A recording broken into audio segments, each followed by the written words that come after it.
O despertar de um Brasil justo e soberano. Reforma da ordem, pelo progresso da nação livre. O movimento que desperta a pátria e devolve ao povo seu poder. O Brasil clama por uma nova ordem. Do caos à ordem. Da cleptocracia à democracia. Da apatia ao despertar. Quando os justos governam, alegra-se o povo, mas quando o ímpio domina, o povo geme. Provérbios 29, 2.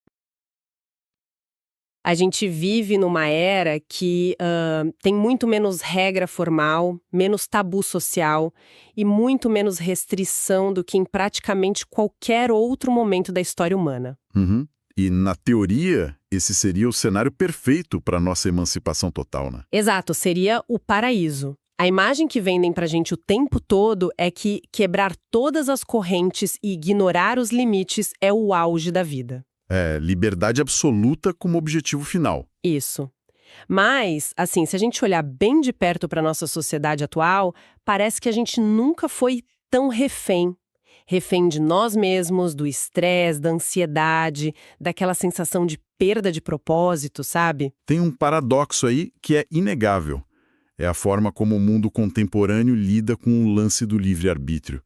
E é exatamente essa tensão que torna as anotações e o ensaio que a gente está analisando hoje tão essenciais. O ensaio chamado Liberdade ou Licença, o engano moderno. O título já é uma pedrada, né? Nossa, sim. O material lança uma provocação muito direta logo de cara. Ele afirma que nem tudo que chamam de liberdade mantém a pessoa realmente livre. Ok, vamos desempacotar isso, porque é forte. A gente basicamente comprou uma ideia muito perigosa, né? A ideia de que fomos engolidos por uma grande ilusão de ótica cultural. Acharam que liberdade é puramente agir com base em qualquer impulso na hora que der vontade. Total. E a nossa missão nessa investigação de hoje é dissecar essa ilusão. O material propõe traçar uma linha bem rigorosa entre ser genuinamente livre e ser só tipo um mecanismo que responde a desejos imediatos. E para começar a desenhar essa fronteira, o ensaio propõe uma distinção de conceito muito rígida. O autor coloca frente a frente duas palavras que a gente usa como sinônimos o tempo todo: a liberdade e a licença. Que, pelo que eu entendi do texto, são quase inimigas mortais. Exatamente. O texto argumenta que a liberdade tem um elemento intrínseco de limite, de contenção, enquanto a licença é a absoluta falta dele. A licença operando num vazio total. Olha, eu confesso que quando eu li aquela frase, tipo, a liberdade tem limite e a licença não, a minha primeira reação foi achar muito estranho. É o instinto natural, né? A gente é treinado para achar que barreira é ruim. Pois é, o senso comum ensina que o limite é o oposto de ser livre. A sensação automática é que, se tem uma regra, a liberdade acabou ali mesmo. E faz sentido você pensar assim, porque a cultura ensinou a gente a enxergar qualquer estrutura como opressão. Mas a filosofia do texto convida a gente a olhar como a mecânica da vida funciona a longo prazo. O impacto real das escolhas. Isso, porque a ausência total de limite não te dá poder, ela te torna escravo do agora. A licença é definida pelo autor como o império da gratificação imediata. Tipo ceder ao impulso sem fazer conta nenhuma sobre o dia de amanhã. Exato. E a diferença de impacto que o material faz é cirúrgica. Ele diz que a liberdade constrói, mas a licença destrói lentamente. Lentamente. Essa palavra é o pulo do gato. Porque vamos pensar sobre como os vícios modernos funcionam. Como assim? Se o estrago de passar, 8 horas seguidas rolando o feed de uma rede social causasse uma dor física na mesma hora, ninguém faria isso. Nossa, com certeza não. O choque seria imediato. Sim, ou se você estourar o limite do cartão comprando bobagem e gerasse uma falência no mesmo milissegundo, a licença perderia todo o charme na hora. O poder de sedução da licença está justamente nessa defasagem de tempo, né? Entre a ação e a consequência real. O texto até usa uma expressão muito boa. Ele diz que licença parece liberdade até cobrar o preço. Até cobrar o preço. Porque na hora do impulso, a sensação é muito boa. O banho de dopamina no cérebro. Rola uma ilusão de soberania muito brutal. A pessoa pensa, eu faço o que eu quero, ninguém manda em mim. Mas essa suposta vitória, ignora toda a estrutura que está desabando nos bastidores. A longo prazo, isso corrói a saúde, a conta bancária, os relacionamentos. E até a capacidade de manter o foco. Mas assim, pra gente visualizar melhor, eu lembro que você tinha pensado numa analogia antes da gente começar a gravar. Ah, sim. Eu estava pensando numa analogia de física básica da natureza mesmo para ficar mais fácil para quem está ouvindo entender essa diferença. Manda ver. Pensa num rio enorme, um rio bem caudaloso. A água flui com uma força imensa, né? Ela tem capacidade de girar as turbinas de uma usina hidrelétrica, ela irriga quilômetros de terra, faz os ecossistemas prosperarem. É uma força absurda. Só que o detalhe é, esse rio só tem essa força e essa direção porque existem margens. E as margens são limites físicos, tipo intransigentes. Sem as margens, a água perde toda essa energia direcionada. Exatamente.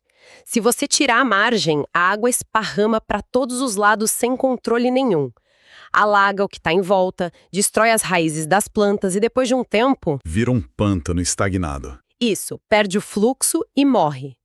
Então, nesse cenário, as margens não estão oprimindo a água.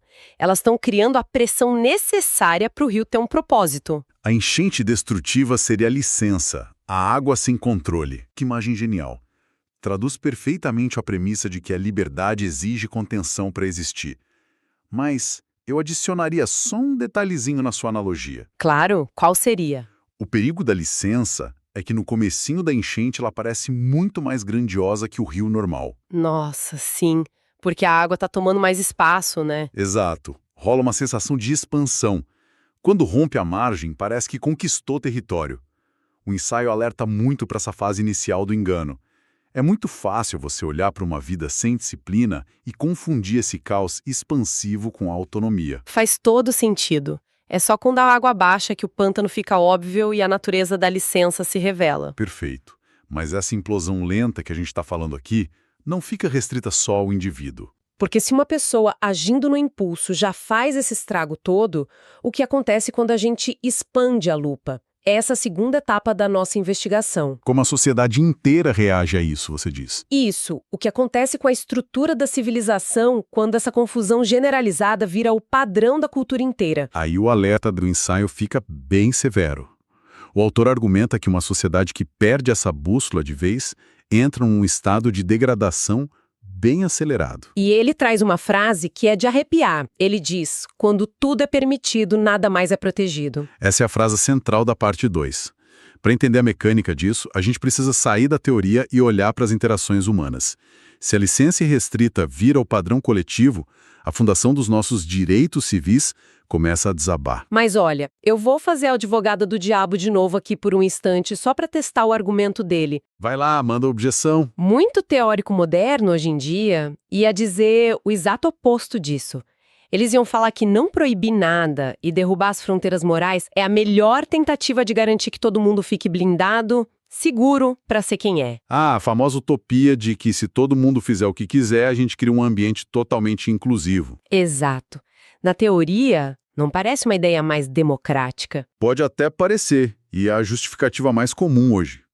Mas ela falha miseravelmente quando você coloca no mundo real. Por quê? Aonde que o motor engasga? Porque se não tem limite, o cenário que se forma não é uma utopia de iguais. Na prática, a falta de regra nivela o jogo por baixo. Imagina a seguinte situação.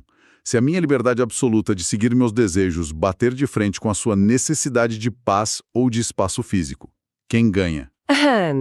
Numa situação sem regras morais compartilhadas, acho que o mais forte ganha. Exatamente. O mais forte, ou o mais agressivo, ou até o mais barulhento, sempre vai oprimir o outro.